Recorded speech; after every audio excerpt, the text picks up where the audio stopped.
diturunkan ke liang lahat. Suami saya itu orangnya baik, sangat baik, banyak kesaksiannya. Jadi harapan saya ketika pelaku udah ketemu, dihukum setimpal seberat-beratnya. Karena suami saya orang baik, tapi diperlakukan dengan cara tidak baik sampai kehilangan nyawanya. Cepat nangkap pelaku, terus ketahuan motifnya apa, otaknya apa. Karena kan selama ini kita masih bertanya-tanya, kenapa bisa suami saya yang kata orangnya baik, kok bisa diperlakukan tidak baik gitu. Sementara polisi telah menangkap 15 orang dalam kasus kematian Kepala Cabang Bank BUMN Muhammad Ilham Pradipta. Yang mengejutkan, diduga ada keterlibatan aparat dalam kematian Kepala Cabang tersebut. Para tersangka ditangkap di tempat yang berbeda. Polisi menyebut para tersangka dibagi menjadi 4 klaster atau kelompok. Diketahui peran para tersangka diantaranya kelompok pertama atau klaster otak penculikan yang merupakan aktor intelektual terdiri dari C alias Ken berperan menyiapkan tim IT untuk memindahkan uang dari rekening dorman ke rekening penampungan. DH atau Dwi Hartono berperan mencari tim penculik hingga merencanakan penculikan dan memberi upah 60 juta rupiah kepada JP. Pelaku selanjutnya di klaster ini adalah AAM berperan menyiapkan tim untuk mengikuti korban. Sementara JP berperan mempersiapkan tim eksekutor bersama Serka N dan memberi uang sedikitnya 100 juta rupiah kepada N. Kelompok kedua atau klaster eksekutor penculikan terdiri dari E, REH, RS, AT, dan EWB, di mana E menerima upah sebesar 40 juta rupiah dari Kopda FH untuk dibagikan pada eksekutor lainnya.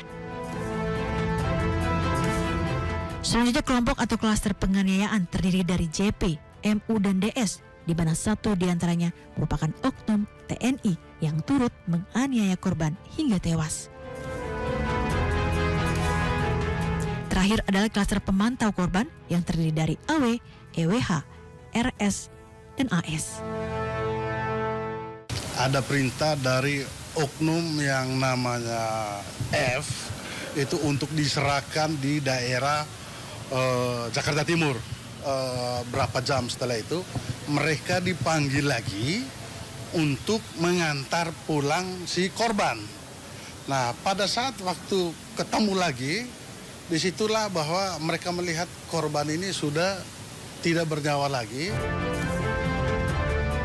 Kini keluarga korban berharap para pelaku dihukum maksimal dan pihak kepolisian dapat mengungkap secara tuntas dan transparan terkait motif pembunuhan tersebut. Saudara N ini merupakan oknum TNI Angkatan Darat dengan pangkat sersan kepala. Selanjutnya pada pertemuan tersebut, Saudara JP menawarkan pekerjaan kepada Serka N untuk menjemput seseorang untuk dihadapkan kepada bosnya. Yang diketahui bahwa bosnya tersebut atas nama Saudara DH. Selanjutnya pada tanggal 18 Agustus 2025, Serka N menelpon kepada Kopda F, ini juga merupakan oknum Angkatan Darat, untuk meminta Kopda F membantu melaksanakan kegiatan penjemputan terhadap seseorang yang diminta oleh Saudara DH tadi.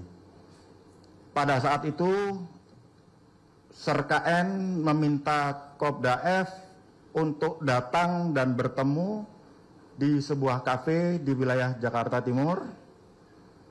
Dan pada saat itu, Saudara JP sudah berada di kafe. Jadi mereka sudah ada bertiga berdasarkan hasil pemeriksaan saksi. Kemudian pada saat mereka sudah berkumpul, kemudian Saudara JP menjelaskan kepada Kopda F tentang pekerjaan yang akan dilakukan, dan pekerjaan tersebut ada imbalannya. Selanjutnya, Kopda F dengan menggunakan mobil yang lain bersama saudara EW dan kawan-kawan lainnya 4 orang yang menggunakan mobil Avanza warna putih bergerak menuju ke pusat perbelanjaan yang berada di wilayah Jakarta Timur. Setelah korban berhasil dibawa, dalam perjalanan beberapa kali Kopda F menelpon saudara JP dan menanyakan mana tim yang akan menjemput. Pada saat di bawah flyover Kemayoran sekira pukul 19.45, saudara EW dan kawan-kawan 4 orang bertemu dengan Kopda F dan saudara JP, serka N dan saudara U yang mengendarai mobil Fortuner warna hitam. Selanjutnya korban dipindahkan dari mobil Avanza warna putih ke dalam mobil Fortuner warna hitam. Saat berada di dalam mobil Fortuner warna hitam, di dalam mobil tersebut terdapat serka N, kemudian saudara JP dan saudara U. Pada saat di perjalanan, korban yang sudah dalam kondisi terlakban melakukan pemberontakan dan berupaya untuk melakukan perlawanan. Dan pada saat itu serka N ikut memegangi korban, menahan dada korban agar korban tidak berontak. Selanjutnya, saudara JP dan serka N menunggu informasi dari saudara DH terkait tim yang akan menjemput korban. Namun karena tim tidak datang dan korban melakukan terus perlawanan dan diduga korban juga sudah dalam kondisi yang lemas, serka N dengan mengendarai mobil Fortuner warna hitam berhenti di sebuah areal persawahan dan menurunkan korban dengan cara memegang bagian kepala, sementara saudara JP itu mengangkat di bagian kaki dan korban dibuang sekitar 2 meter dari mobil yang mereka kendarai.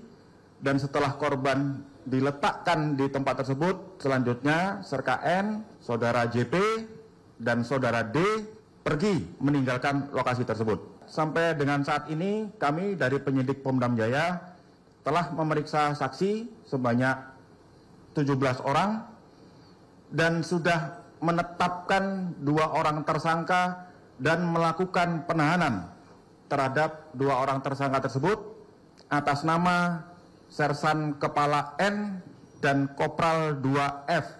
Selain hal tersebut, kami juga sudah melakukan penyitaan uang sejumlah 40 juta rupiah dari Kopda F dan uang tersebut diduga dari hasil tindak pidana yang dilakukan. Pemirsa, melalui kuasa hukumnya, pihak keluarga kini menuntut polisi untuk menjerat para pelaku dengan pasal pembunuhan berencana serta memberi sanksi hukuman mati bagi para pelaku.